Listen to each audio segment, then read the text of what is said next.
तो फ्रेंड आज की वीडियो के अंदर क्या है कि भाई मेरे पास एक पावर बैंक आया हुआ है रिपेयरिंग के लिए। और ये पावर बैंक मुझे किसी कस्टमर ने दिया है, तो इस पन्नी के अंदर ये सारा सिस्टम दिया उन्होंने रिपेयरिंग के लिए। तो यहाँ पे आप देख सकते हो कि इस पन्नी के अंदर क्या है। ये देखिए, यहाँ पे ये जो चिकनी मिट्टी होती है हमारी, उसके ये दो टुकड़े हैं। ये पता नहीं क्यों दिया है, खैर इसको हम रखेंगे साइड में। और ये उनका ये पावर बैंक है, ओप्पो कंपनी का पावर बैंक है, आप देख सकते हो 2800 mAh। और मैं आपको बता दूं कि ये जो पावर बैंक है ये हमारे जो कॉपी वाले डुप्लीकेट पावर बैंक होते हैं, जो कि दिल्ली या लखनऊ या बड़े बड़ी जितनी भी मेट्रो सिटी है उनके स्टेशन के बाहर आपको बेचते हुए मिल जाएंगे। ये वही डुप्लीकेट पावर बैंक है। तो फिलहाल इसके अंदर हमें काम करना है। और ये देखिए इसके अंदर क्या है, ये एक लव लेटर है। इसके अंदर मैं आपको दिखा दूं क्या है। ये देखिए इसके अंदर हमारा एक छोटा सा स्विच है। एक्चुअल में क्या था कि ये जिस भी कस्टमर का ये पावर बैंक है ना, वो मुझसे ये स्विच ले गया था। इस पावर बैंक के अंदर लगाना है उनको स्विच। अब स्विच उनको समझ में नहीं आया कि किस तरीके से लगाना है, किस तरीके से नहीं लगाना। तो उन्होंने फाइनली सारा कुछ मुझे दे दिया और इस पन्नी के अंदर ही आया है। क्योंकि भाई आपको पता है कि गांव के लोग होते हैं वैसे जुगाड़ी होते हैं, जब तक वो पूरी चीजें खत्म ना हो जाए तब तक वो जुगाड़ करके इसे चलाना चाहते हो। और मुझे भी मजा आता है इस टाइप की चीजों को रिपेयर करने में। तो यहाँ पे अब हम देखेंगे कि इसको हम बटन को किस तरीके से लगाएंगे, सब कुछ मैं आपको डिटेल से बताऊंगा। तो ये है हमारा मेन पावर बैंक और इस स्विच को हमें इसके अंदर लगाना है। तो सबसे पहले हम क्या करेंगे, इस पावर बैंक को खोल लेते हैं और एक बार आप भी देख लो कुछ इस टाइप का ये डुप्लीकेट पावर बैंक होता है। तो ऐसे पावर बैंक खरीदने से भाई आप बचे, क्योंकि ऐसे पावर बैंक रेलवे स्टेशन या फिर मेट्रो स्टेशन के बाहर आपको दिल्ली वगैरह में बहुत मिल जाएंगे और ये बड़े आराम से 100-150 रुपए तक के आपको मिल जाएंगे। तो यहाँ पे हमें क्या करना है, इसके अंदर इस स्विच को लगाना है। तो सबसे पहले हम इसको खोल लेते हैं। तो लॉक वगैरह तो पहले इसके खुले ही हुए हैं, तो इस तरीके से बड़े आराम से खुल भी गया है। तो यहाँ पे आप देख सकते हो जो इस टाइप के हमारे कॉपी वाले पावर बैंक होते हैं उनके अंदर ऐसा ही छोटा सा सर्किट दिया होता है और इस टाइप की यहाँ पे बैटरी भरी होती है। और इसका वेट बढ़ाने के लिए यहाँ पे ये जो इस टाइप की हमारी मिट्टी होती है ये इसके अंदर भरी होती है। मिट्टी का नाम मैं भूल गया शायद, हाँ क्ले मिट्टी इसको बोलते हैं। तो इस टाइप की मिट्टी वगैरह भर के इसका वेट बढ़ा दिया जाता है ताकि आम जो कस्टमर है उसे लगे कि भाई जेन्युइन पावर बैंक है। तो फिलहाल चलो कोई बात नहीं, जैसा भी है शायद कस्टमर का इससे काम चल रहा होगा इसीलिए उन्होंने इसे रिपेयर करने के लिए मुझे दिया है। अब यहाँ पे क्या है कि प्रॉब्लम इसके अंदर की जो इसकी यहाँ पे पावर बटन लगी हुई थी ना, वो पावर बटन यहाँ से टूट के निकल गई है। अब ऐसी सेम बटन तो मार्केट में जल्दी से मिलती नहीं है। तो इसलिए बंदा आया था मेरे पास और मैंने ये वाला स्विच दिया था उनको। बोला था उन्होंने कि हम लगा लेंगे, लेकिन उनको शायद समझ में नहीं आया। तो यहाँ पे अब देख लेते हैं कि यहाँ पे ये बटन कहाँ पे लगेगी कहाँ पे नहीं लगेगी। तो ये जो इसका सर्किट है ना, इसके अंदर आप देख सकते हैं बिल्कुल छोटा सा और पतला सा सर्किट है। यहाँ पे हमारी इसकी ऑन ऑफ बटन लगी हुई थी। ये देखिए यहाँ पे इसका स्विच लगा हुआ था जो कि अब टूट कर निकल गया है। अब सेम स्विच मार्केट में मिल नहीं रहा। तो यहाँ पे एक बार हम ये कंफर्म कर लेते हैं कि भाई ये पावर बैंक का सर्किट काम कर भी रहा है कि नहीं कर रहा। क्योंकि जब हम इस बटन को प्रेस करते हैं तो इसके पीछे जो हमारी एलईडी है ये ब्लिंकिंग करने लगती है, यानी लाइट इसके अंदर जलती है। तो इससे हमें पता हो जाएगा कि हाँ सर्किट काम भी कर रहा है कि नहीं कर रहा। तो इस तरीके से हम क्या करेंगे, और ये चीज़ भी हम कंफर्म कर लेंगे बटन इसी पॉइंट पे लगेगी किसी और पॉइंट पे लगेगी। तो यहाँ पे ये जो दो पॉइंट हैं इसको हम इस तरीके से टच करते हैं। देखिए इस तरीके से हम टच करेंगे तो यहाँ पे देखिए जैसे मैंने इसको टच करा तो यहाँ पे एलईडी का एक पॉइंट जल रहा है, यानी बैटरी लगभग 20 से 25% चार्ज है। अगर ये फुल चार्ज होती तो चारों एलईडी जलती। तो इससे हमें ये क्लियर हो गया कि भाई ये वाले जो पॉइंट हैं यहीं पे हमें बटन को लगाना है। अब मेरे पास जो बटन है कुछ इस टाइप की बटन है और ये वाली बटन आपको किसी भी टीवी शॉप रिपेयरिंग पे बड़े आराम से मिल जाएगी या इलेक्ट्रॉनिक शॉप पे भी मिल सकती है। तो हम यहाँ पे इस बटन को अब लगाएंगे। अब इसके अंदर कन्फ्यूजन क्या होती है लोगों को कि इसके अंदर वो ये समझ नहीं पाते कि यार इसके अंदर तो 4 लेग है और यहाँ पे ये जो पॉइंट है हमारे सर्किट के अंदर यहाँ पे 2 पॉइंट है। तो किस तरीके से हम वायर को जोड़े, कौन सी लेग में कौन सी वायर जुड़ेगी। तो इस चीज को आपको ध्यान से देखना है। जैसे कि यहाँ पे 2 पॉइंट है, यहीं पे हमें जोड़ना है। तो इस टाइप के जो स्विच होते हैं ना, इसके अंदर क्या होते हैं, दो दो लेग आपस में जुड़ी होती है। जैसे कि अगर हम इस लेग की बात करें तो ये वाला लेग और ये वाला लेग आपस में जुड़ा होता है और ये वाला हो गया और ये वाला हो गया, ये आपस में जुड़ा होता है। तो कुल मिला के इसकी 2 ही लेग काम करती हैं।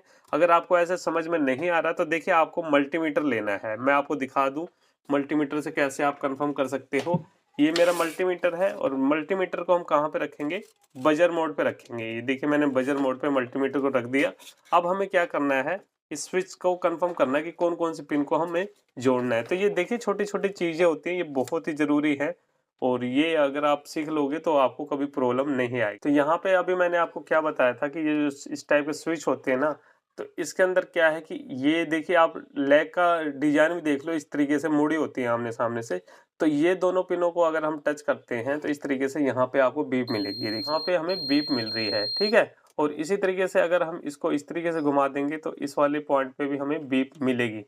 ये देखिए, तो इसका मतलब क्या है कि इस स्विच के अंदर ये वाली लैग और ये वाली लैग आपस में जुड़ी हुई है और इसी तरीके से ये वाली और ये आपस में जुड़ी हुई है। तो हमें क्या करना है, स्विच को इस एंगल में रखना। देखिए लैग का थोड़ा सा आप डिजाइन भी देख लोगे ना, उससे भी आइडिया हो जाएगा। ये देखिए मैं थोड़ा सा जूम कर रहा हूँ, ये लैग इस तरीके से मुड़ी हुई है। तो इसके अंदर जब आप स्विच को लोगे तो इस तरीके से जब पिनों को देखोगे तो ये पिन आपस में जुड़ी होती हैं। अगर हम स्विच को इस तरीके से घुमा देंगे तो इसका डिजाइन देखिए कुछ इस तरीके से हो गया। तो इन दो पिनों को जब हम शॉर्ट करेंगे तो यहाँ पे हमें कोई भी बीप नहीं मिलेगी और इन्हीं दो पॉइंट पे हमें वायर को जोड़ना है। देखिए इस तरीके से हम इसको टच करते हैं तो यहाँ पे बीप नहीं मिलेगी और इसी तरीके से स्विच को हम यहाँ से भी पलट लेते हैं तो यहाँ पे भी हमें बीप नहीं मिलेगी, ठीक है। तो इस तरीके से आपको क्या करना है कि जिस दो पॉइंट पे आपको बीप ना मिले वहीं से आपको इसको लगाना है। अब इसके अंदर से आपको दो ही लैग लेनी है, दो को हम कट कर देंगे, वैसे तो हमें चारों को कट करना है। तो ये देखिए इस तरीके से हम इसकी जो एक्स्ट्रा लैग हैं इसको हम कट कर लेंगे, क्योंकि हमें इसको लगाने में फिर प्रॉब्लम होगी। तरीका मैं आपको बिल्कुल अच्छे तरीके से बताऊंगा। हमने यहाँ पे चारों लेग को ही कट कर लिया है, क्योंकि यहाँ पे ये छोटे छोटे पॉइंट बचे हैं, यहीं पे हम इसको जोड़ेंगे और इस बटन को हमें फेविक्विक से फिक्स करना पड़ेगा। तो यहाँ पे हमें क्या करना है कि अभी जो मैंने आपको जो दो पॉइंट बताए थे जहाँ पे हमने इसको शॉर्ट किया था बटन का, उस दो पॉइंट से दो पतली वार निकालनी है। ये देखिए ये जो दो पॉइंट है, एक ये है और एक ये, यहाँ से हमें दो पतली वार निकालनी है। और पतली वायर निकालने के लिए देखिए हम ये जम्फर वायर यूज करेंगे, क्योंकि ये बहुत पतली होती है। और इस वायर को कैसे यूज किया जाता है और मार्केट में कितने की मिलती है, इसके ऊपर मैंने फुल डिटेल से वीडियो बना रखी है। आप इस वायर को किसी भी मोबाइल रिपेयरिंग शॉप से खरीद सकते हो। तो ये 10 से 15 रुपए के अंदर बड़ी आराम से मिल जाती है। तो यहाँ पे हम क्या करेंगे, ये जो दो पॉइंट है यहीं से वायर को निकाल लेंगे। तो इसके लिए हम हिसाब से वायर को थोड़ा सा इस हिसाब से बड़ा कट करेंगे। इतनी वायर हम यहाँ से कट करेंगे और कट करने के बाद यहाँ पे ये जो दो पॉइंट हैं यहाँ से वायर को हमें सोल्ड कर लेना है। तो मैं क्या करता हूँ, फटाफट इन दोनों पॉइंट पे सोल्ड कर लेता हूँ। तो ये देखिए यहाँ पे मैंने जम्फर वायर को जोड़ लिया है, आप देख सकते हो इस तरीके से मैंने वायर को जोड़ा है। अब उसके बाद हमें क्या करना है, इसको दोबारा से उसी तरीके से पैक कर लेना है जैसे ये पहले पैक था।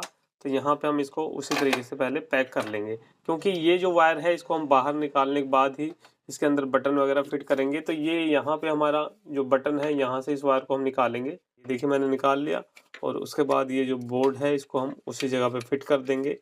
ये इसके अंदर सारा कुछ बना होता है, ये देखिए बिल्कुल बढ़िया तरीके से उसी तरीके से फिटिंग होगी इसकी। और ये इसकी एलईडी है, ठीक है। इसके ऊपर का ये प्लास्टिक है, इसको भी हम लगा देते हैं यहाँ पे।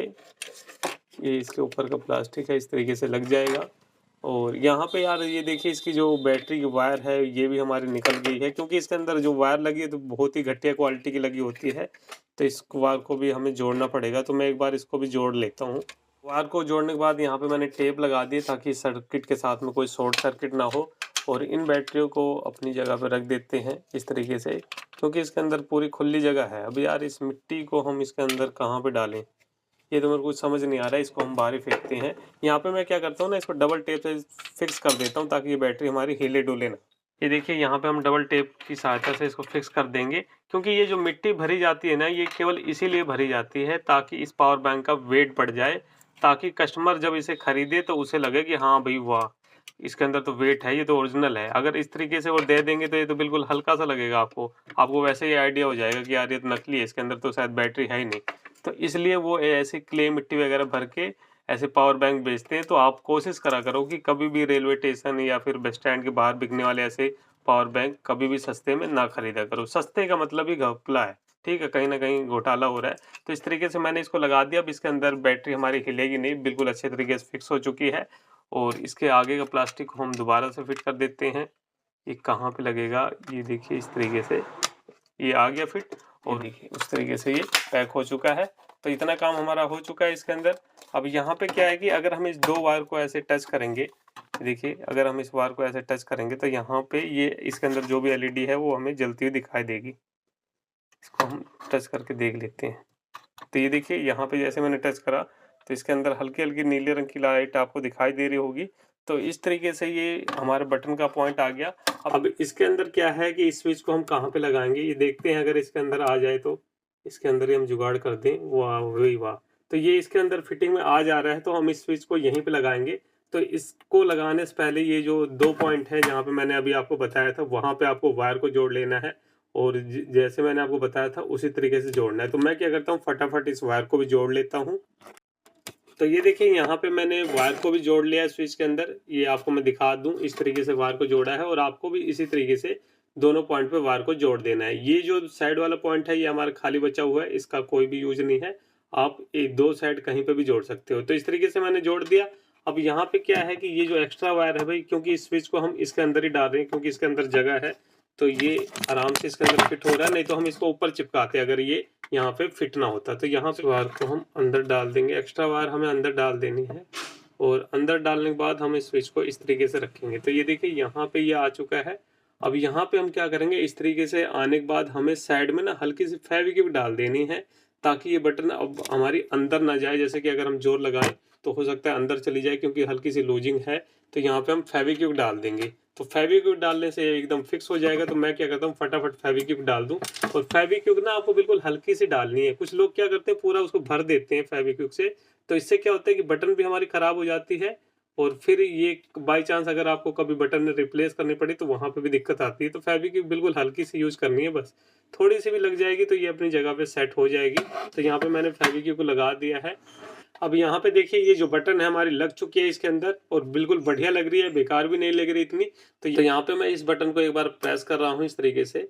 तो यहाँ पे देखिए इस तरीके से प्रेस करने के बाद आप देख सकते हो कि हमारी जो आगे की एलईडी है बिल्कुल बढ़िया तरीके से काम कर रही है, क्योंकि इसी बटन से इस एलईडी का भी कनेक्शन था। और दूसरा, अगर हमें इस लाइट को बंद करना है तो इस बटन को फिर से हम प्रेस करेंगे तो यहाँ पे ये लाइट हमारी बंद हो जाएगी। और यहाँ पे अगर हमें बैटरी ये पता लगानी है कि कितने % लगभग चार्ज है, तो यहाँ पे इस बटन को हम इस तरीके से प्रेस करते हैं तो यहाँ पे ये जो नीली रंग की लाइट है इससे हमें पता चल जाता है कि हमारी बैटरी कितने % चार्ज है, क्योंकि इसके अंदर 4 एलईडी लगी है। उसी से हमें आइडिया लगेगी। अगर 2 एलईडी जल रही है तो हम 50% समझेंगे, 3 एलईडी जल रही है तो हम समझेंगे 75%, और 4 एलईडी जल रही है तो हम समझ जाएंगे 100% बैटरी चार्ज है। तो इस तरीके से भाई अगर आपके किसी भी पावर बैंक का बटन वगैरह खराब हो जाता है और आपको सेम मार्केट में बटन नहीं मिलता, तो इस तरीके की पुश बटन लगा के आप अपने पावर बैंक का काम चला सकते हो। और इस तरीके की चीज़ों को रिपेयर करके जब हम यूज़ करते हैं ना तो उसका मज़ा ही अलग होता है। देखो नई तो आप कहीं से भी ला सकते हो और कभी भी ला सकते हो, लेकिन जो चीज़ हम खुद से घर पे रिपेयर करके जुगाड़ से चलाते हैं उसका मज़ा ही अलग होता है। तो यहाँ पे ये चीज़ें हमारी